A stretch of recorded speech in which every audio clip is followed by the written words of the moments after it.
No, like recently, in like the past couple years of being a parent, do you ever express your feelings in the car or a bathroom like people on TikTok do?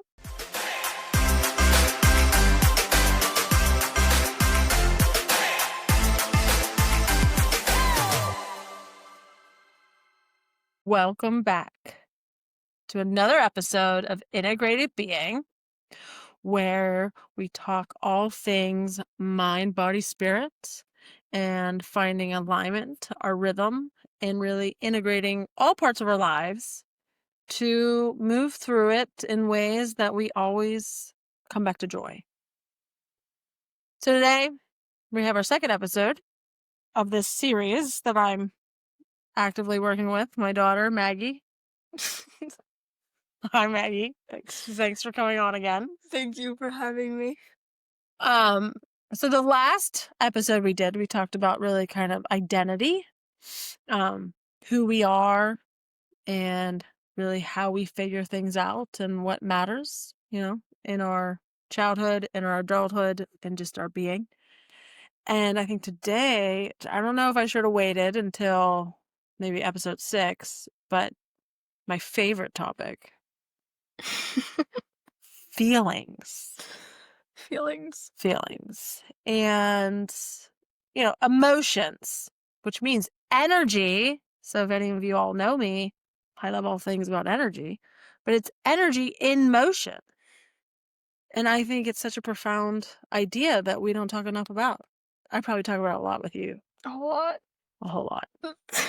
So the goal of emotions and how we handle them. So I thought it'd be fun to jump on this episode and just share, the handlings of emotions from my perspective, career, raising children, maintaining relationships, and from your perspective, such as Such as what's going on in your life right now? I Entering high school, entering a lot of activities. Yeah. I have newly started working. starting a new job, managing new friendships, Managing my own little career. right? Trying to figure things out from this perspective. Yeah. So that's what we're talking about. Right? Okay. Maybe she didn't do her homework. But so, the questions we're going to ask, it's really one, I want someone to ask me so I can share with all my audience. So I'm making you ask them, but I'm also going to ask you to reflect on them as well. So I'm going to kick it off. This might be a little biased, but you can answer truthfully, but were you or are you? No, I'm not going to ask that one. Ask it. Go What ahead. do you do when you're really upset? And what is really upset to someone your age?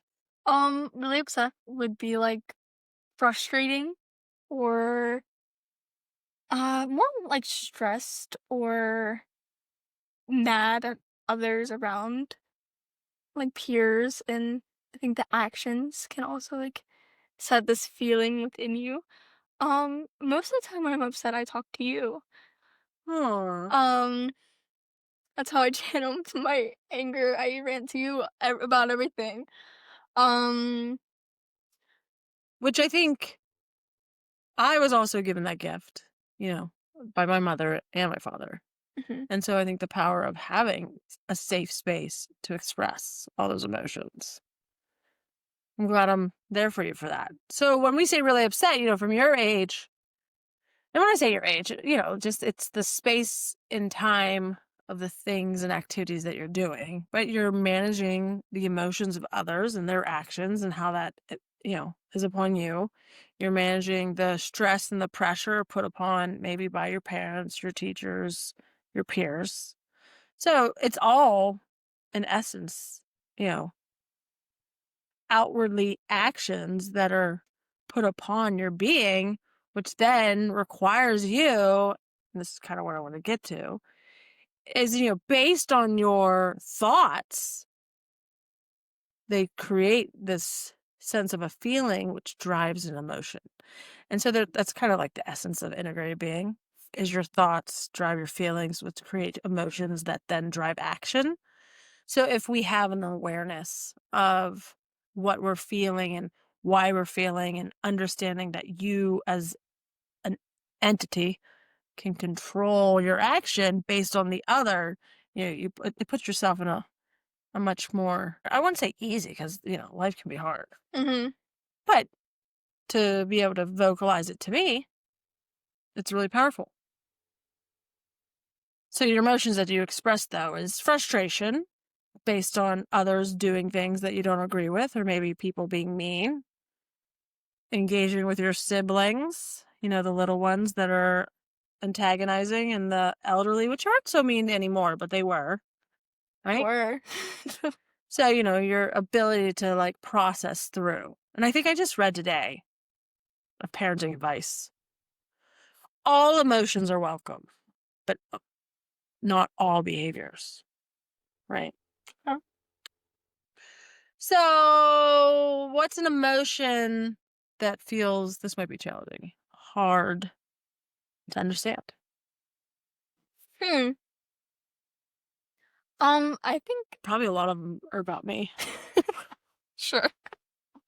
I think the first would be jealousy, and more of like an overall, like across everybody.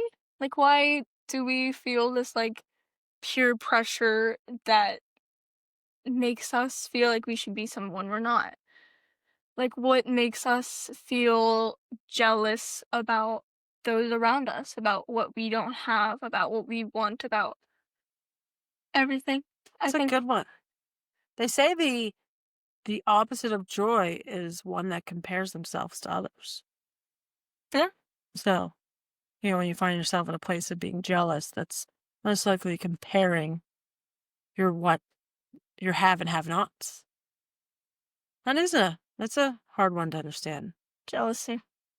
I would say another one right now is, grief, and really quiet grief, which is, things feel okay in your individual, like moment to moment, day to day, but feeling a sense of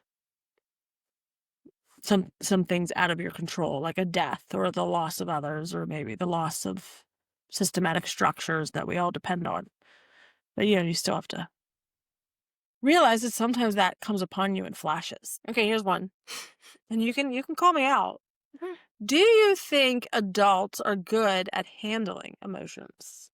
Um, okay, I think it's like a mixed question. So, like some adults, absolutely not. You, yes, but also no. I think you have your good and your bad moments, so does everybody else. Um, I think that some parents, I think this is where jealousy comes to play. I think a lot of parents can be like jealous. I've heard this a lot of their children, and I think that strikes an anger or an emotion that they don't deal with very well. Hmm. To my And audience, I do become fairly short tempered, and a short fuse, around 9 o'clock? oh yeah, if you were not in bed or leaving by at least 10. And they know not to come around. But that's being very well aware, right? Now, I need to work on how to just shut down and close down without saying things that may be hurtful.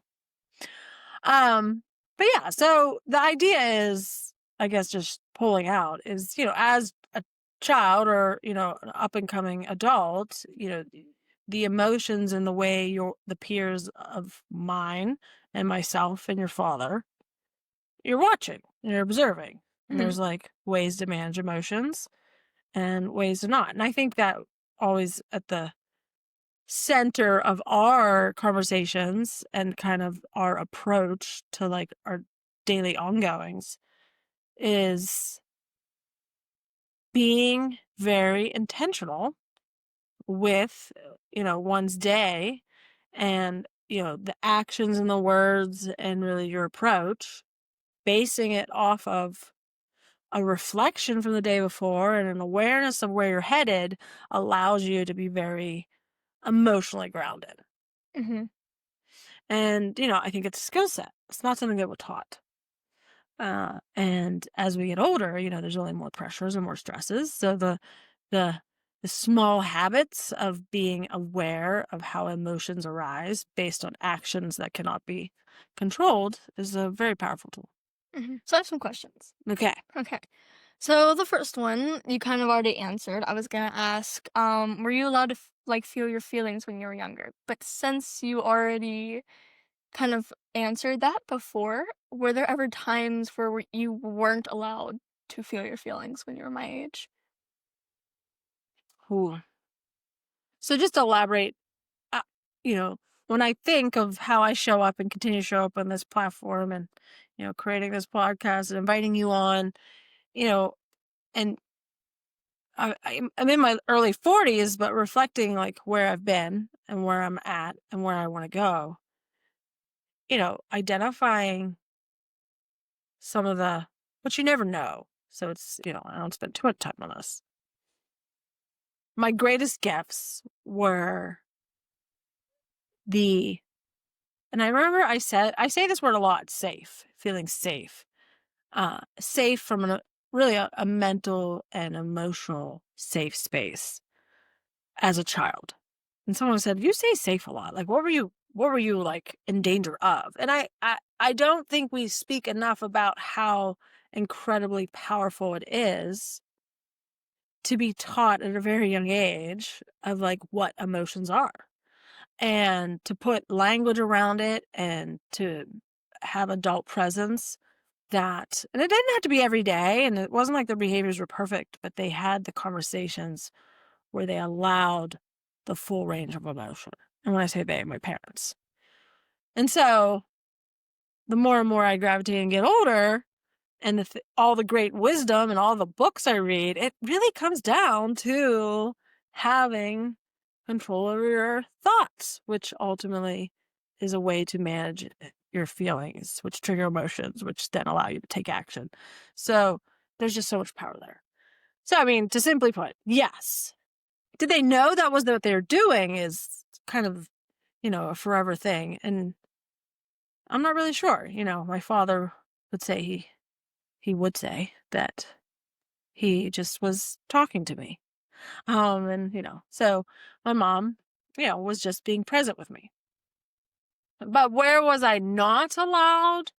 I think that also was in the space of my peer groups, you know, um, being fully emotional, and I was very emotional, and I wanted to talk about it all, and I found there was very few peers of mine at my age that could kind of handle that type of openness and the transparency and the ability to like talk through, you know, scenarios. Like I was not good at handling people that were just miserable to be miserable or people that showed up miserable and would bring the energy levels down.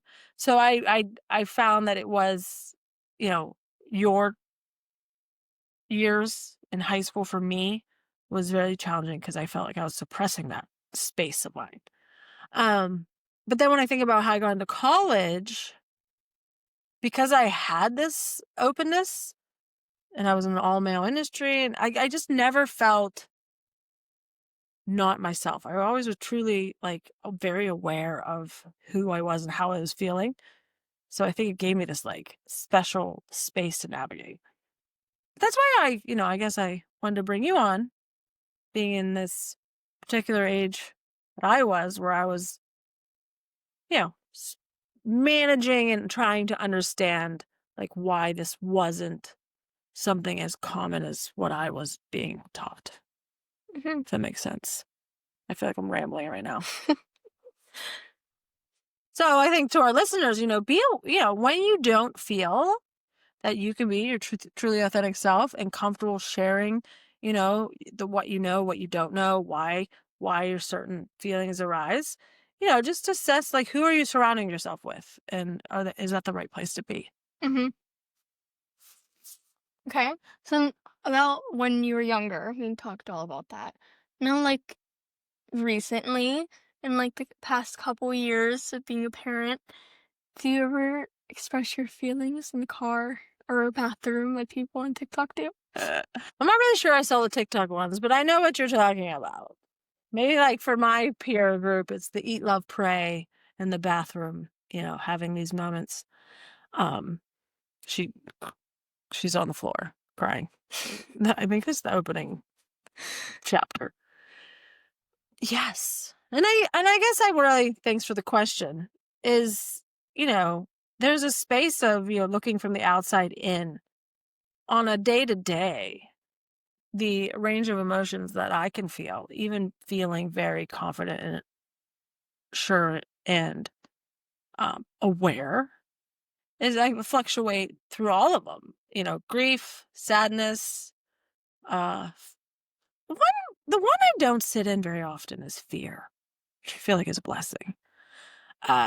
The unknown, and then I go from spaces of like enlightenment and joy and happiness and like funny, and it rides out. And I think that's another area we don't talk about. Like, if you're crying in the morning and you're having a realization in the evening, like, there's nothing wrong with you. You're actually processing a large emotion. Now, granted, if there's clinical issues is another whole issue, but from the idea of realizing the ups and downs of life are a reality. And so without the lows, you can't really feel the highs. And so just being aware of that. So I would say, yes, I do. Every day, probably not. Once a month, definitely. um, so more or less, I think another reason I wanted to share is one of the most powerful tools that I was ever given as a child was really the body scan, which didn't really have that language. And it was something my dad did to me. And it was this space that if I was ever uncomfortable or I couldn't settle myself, he would make me, lay flat, close my eyes. And we're going to do that right now, listeners. We're going to close our eyes. And you may have heard of it, you may have not, but it's the idea you envision a goo, is what he used to say. Is it purple? Is it blue? And he would ask me to name the color. And then he would walk me through the goo flowing from the tip of my toe through every part of my foot. We don't have time to do the whole body scan, but up the heel, the Achilles tendons, through the calf, around the knee, all the way to the tip of my head. And no matter how out of control or space of emptiness or sadness that I was in, or maybe even overly excited, it brought this beautiful calmness. And have I done that to you often? I don't think I've done that once. Never I heard just that do it. before. Look, I don't even share the gifts with my children. I just hoard them all. I've done it with Finley, but he's my youngest. Yeah, I'm tucking him in. So that's one thing and so what does that mean? You're actually like thinking through how energy moves through your body. And so when you attach any type of space that you're in at that moment in time, it allows you to realize that you're moving through it. It's an awareness that comes and then it goes. It's not something that attaches. So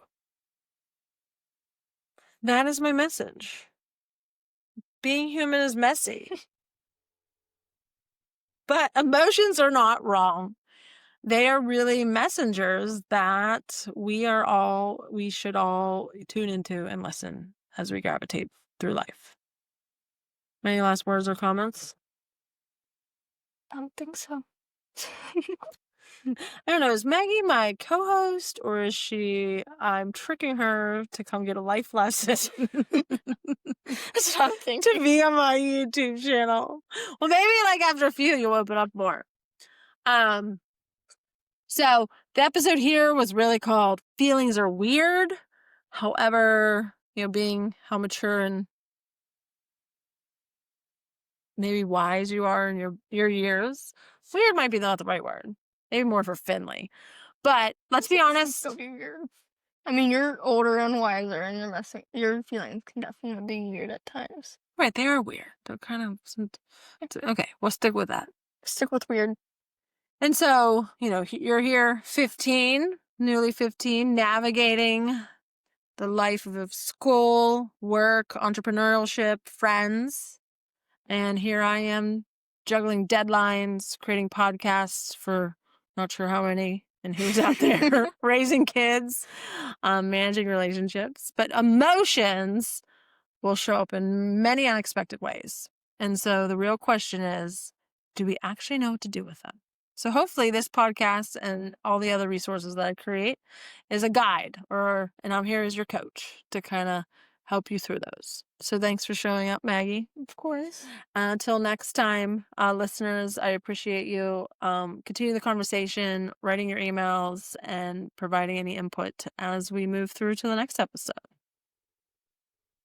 Cheers. Bye. Cheers. Cheers.